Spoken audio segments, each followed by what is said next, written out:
वसुदेवसुतं देवं कंसचाणूरमर्दनं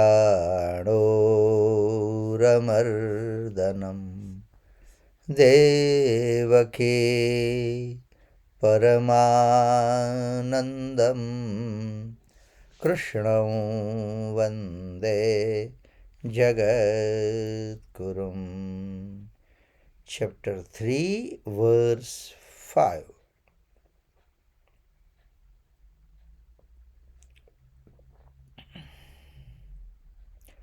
न हि कश्चित् क्षणमपि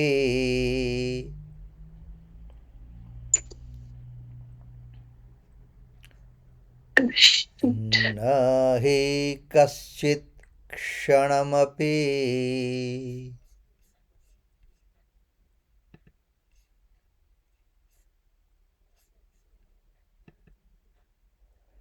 जातो तिष्ठत्यकर्मकृत्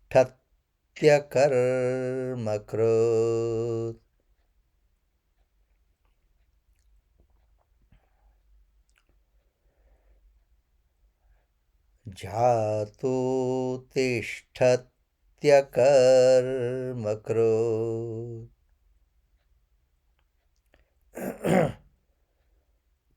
कार्यते ह्यवशः कर्म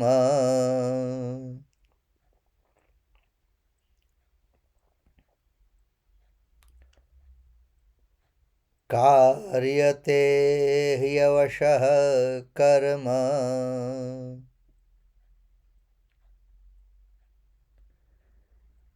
सर्वः प्रकृतिजैर्गुणैः.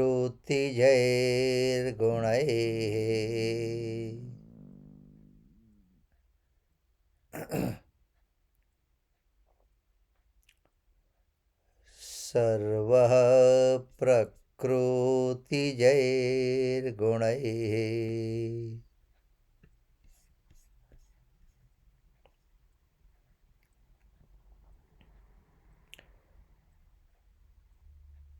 There is no one who can remain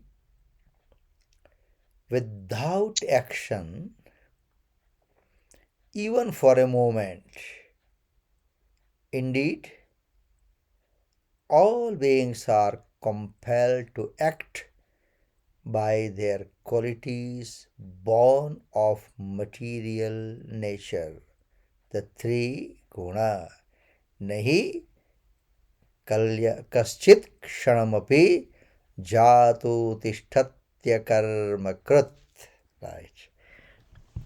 It basically discusses about karma and akarma. I mean, there are, in fact, karma, akarma, vikarma. So, literal meaning, if we go that,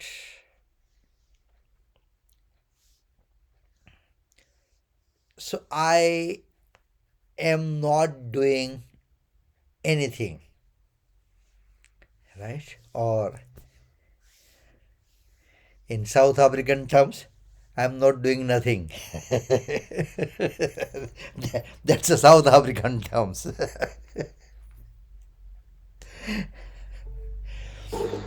But not to do anything, also doing something. Not to do anything is also doing something. So, here Bhagavan says that no one can remain without action even for a moment. We are always doing something. Okay? For example, when I'm talking to you, if I'm doing like this, that's an action. Okay? And sometimes, even if we're not doing anything, but results are there. For an example, I mean, it's still the fresh, okay? You took flight, okay? You went to your seat there where you're going to be seated. And once you be seated there, technically you're doing nothing. But within next couple hours, you will reach to your destination. What did you do? Absolutely nothing. But something was happening. So, what it says here, the disciplines of action, knowledge and devotion. Now, philosophical term, as per Bhagwan's teaching and preaching. Because normally the Bhagavad Gita, it's for our understanding, it tells about Gnana Yoga, Karma Yoga and Bhakti Yoga, Bhakti devotion, Gnan knowledge, Karma Yoga action. So, disciplines of action, knowledge and devotion, no striver can ever remain without performing action. Now here, those who are saying that no, but we have chosen the path of bhakti, we have chosen the path of knowledge, it does not mean that you are not doing any action, you are still doing action. Okay. Suppose I have chosen, I'm just giving the example for our understanding. There is much more deep in that.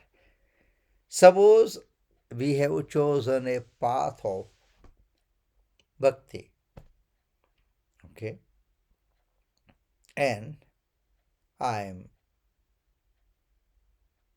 doing the Murti Puja, wash the lotus feet of Bhagwan, put the tilak on Bhagwan's forehead. There are still the action, okay. No, but I am doing Mala, that is still an action. Those who are saying, no, but we have chosen the path of knowledge, Gnana Yoga. I am reading book, that's also an action. I am doing lots of research on the Veda and scripture, that's also an action.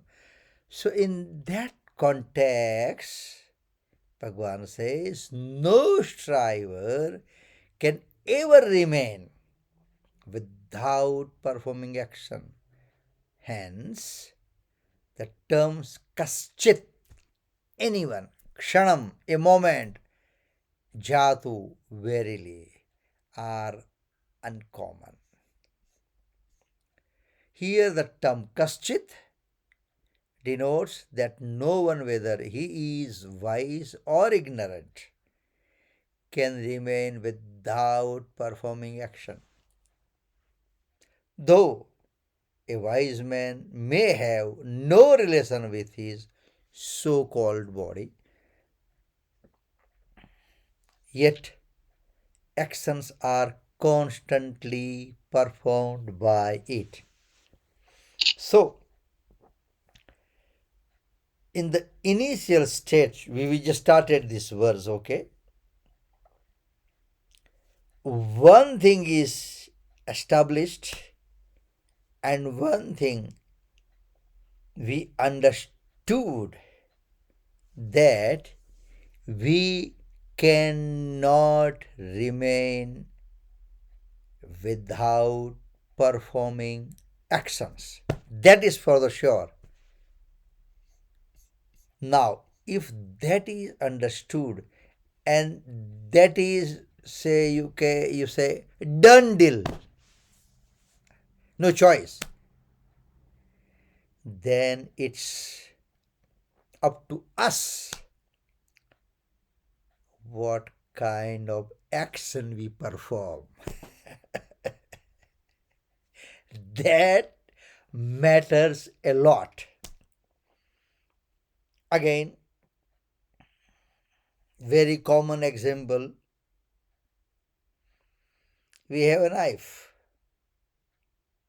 right? We can cut an apple, we can cut an brinjal, we can cut potato, and can murder. So it depends what action we are doing, and that will takes us for us on the next level. So one thing is understood that one cannot remain without action. If that is understood, then but what kind of action should be done, that is still in my hand. That still I can work on it. Still I can tame my mind. In the morning when I get up, okay, I can do Karagre Vasdata Lakshmi, keeping pan in front of me, or I can take my mobile and check the WhatsApp or the Instagram reel. That's still in my hands. Because in the morning I am going to get up. But once I got up, what first supposed to be done, or first I supposed to do, for that I have freedom. So in that context, I give you an example. I have a choice whether to check my phone first or do the Karagra Lakshmi and thank God. Because in the night, when we sleep, there is no guarantee that next morning we are going to get up. But it's His love that wakes us up in the morning. So at least you can say, thanks, Bhagwan. And if we do that, that is sooner or later going to establish a connection between me and Supreme Reality. Whereas WhatsApp has nothing to do. Or the reel has nothing to do. And even if it's going to establish the connection, where? So, what Bhagwan says, the term kaschit denotes that no one, whether he is wise or ignorant, can remain without performing action. Now, what to do? That's entirely up to us. Though a wise man may have no relation with his so-called body, yet actions are constantly performed by it. Okay? The more knowledgeable people, or you can say developed soul, all those who have chosen the path of knowledge, and what they say, that is true also. I am not body. Yes, that is true. But shariram idam khalu dharma sadhanam. With this body, I am not body, that is true. But the same body, it allows me to study more, to study Bhagavad Gita, or to study Bhagavatam, or anything. So we cannot just ignore the importance of the body. Yes, consider this as an instrument. We can't just ignore it. Okay? And that's why whatever instrument takes you towards Almighty, we must be thankful. And that very reason, when we go to Mandir, by the steps we do like this. Because the step is an instrument for us to take to the Bhagwan or Bhagwan's Murti. We must not forget that. So now if the same theory, if we expand, the same body, yes, I'm not the body, I'm Atma, but the same body is an instrument for me to explore,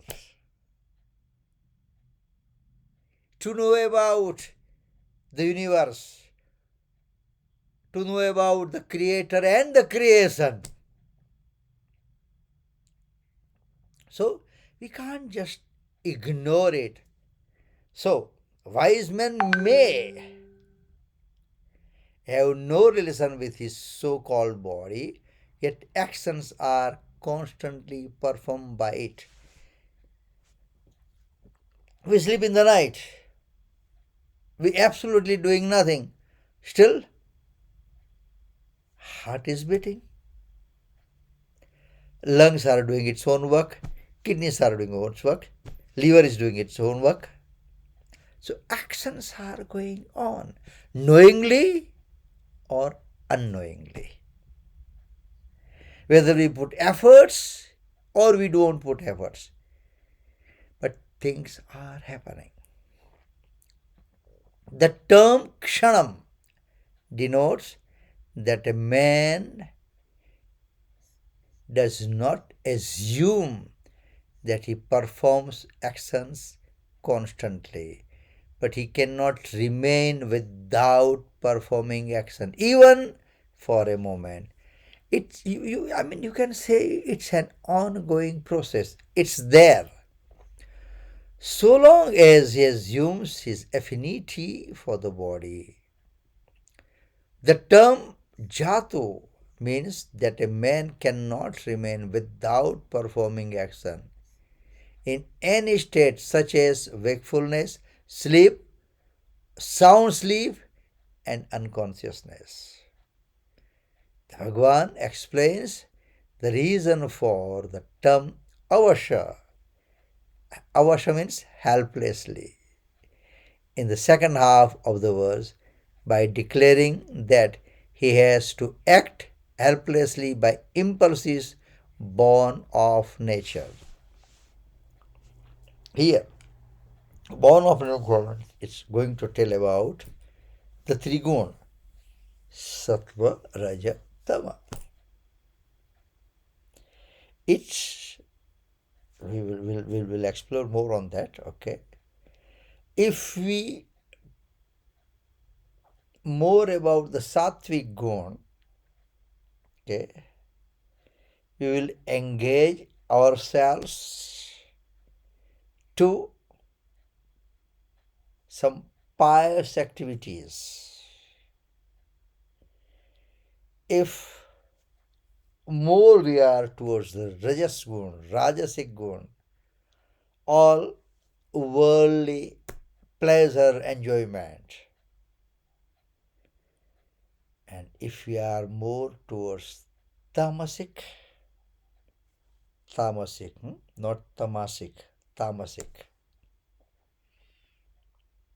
then all destructive. Okay. So, as per nature, avasha, in the second half, by impulses born of nature. Nature is ever changeful. A striver has to do nothing for himself. He has to perform actions sanctioned by the scriptures. Okay. Underline the sentence. Okay. He has to perform actions sanctioned by the scriptures. And in that, I think, seventh chapter, Dharma viruddha bhuteshu kamosmi bharatarshava. So which is which are sanctioned by the scripture, that we must do. And that's why earlier I told you what kind of actions should be performed. That's in our hands. And here very clearly it has mentioned actions sanctioned by the scripture. By the scripture. So we must be aware, we must be attentive that throughout the day what kind of actions we are performing. Are they sanctioned by the scriptures or not? So it says to perform actions sanctions by the scriptures for the welfare of others. So far as forbidden actions are concerned, they cannot be performed by a striver because his aim is God realization.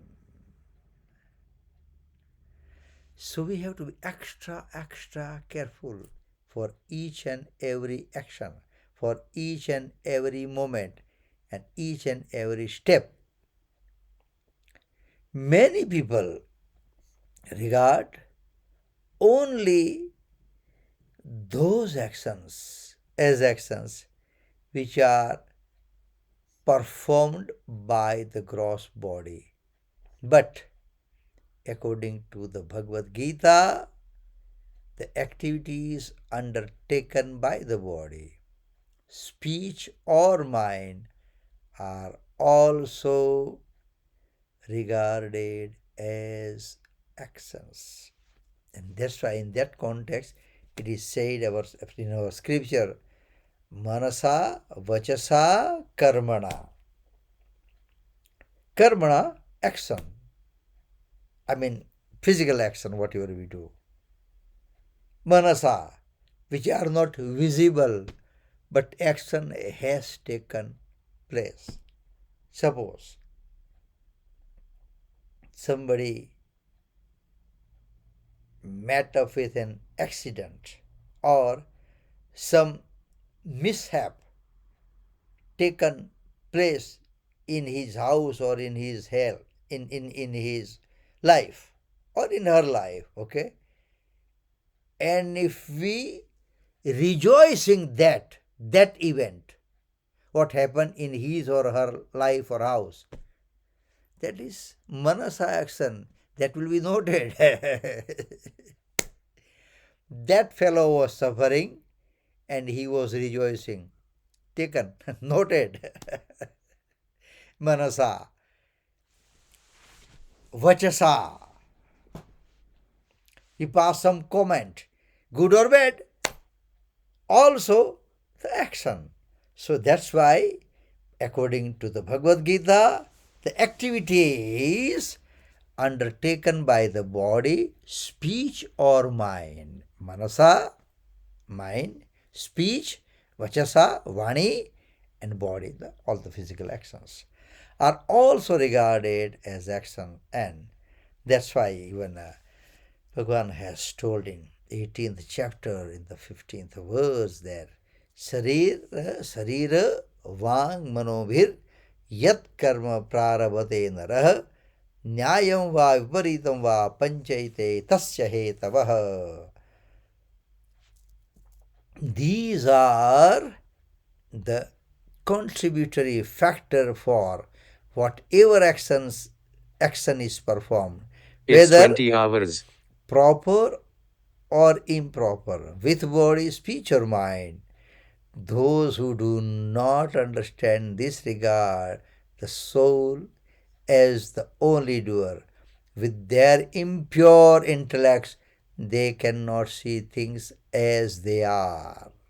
So, and those actions, whether physical or mental, to which a man is attached, lead him to bondage. So ultimately, where it goes, bondage. I mean, we have discussed it for even 2 3 weeks. Manayeva Manushyanam Karanam Bandha Mokshayo. The moment we do something, it's going to create a bondage. That's why it says, which a man is attached, lead him to bondage. Generally, people regard their professions, such as business, service, or teaching and nursing of children, etc., as actions. But they do not consider eating, drinking, sleeping, walking, and thinking, etc., as actions. Because we just took it granted, but these are also actions.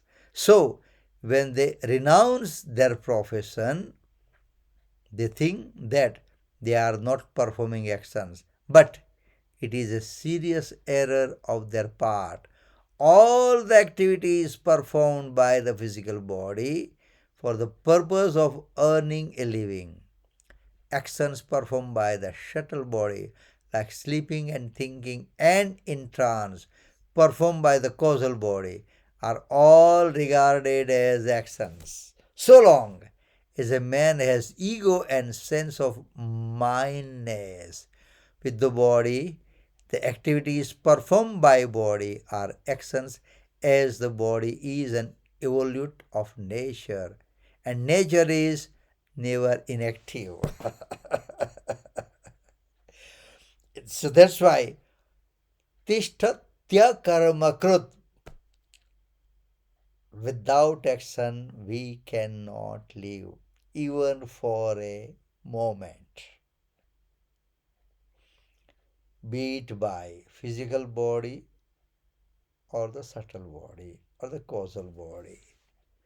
So, a person having egoism and attachment to the body cannot remain without performing action in either of these the states, either of activity or inactivity. We say that I am not doing anything, but still I am doing something. Karyate yavashah karma sarvah prakriti jair gunaihi.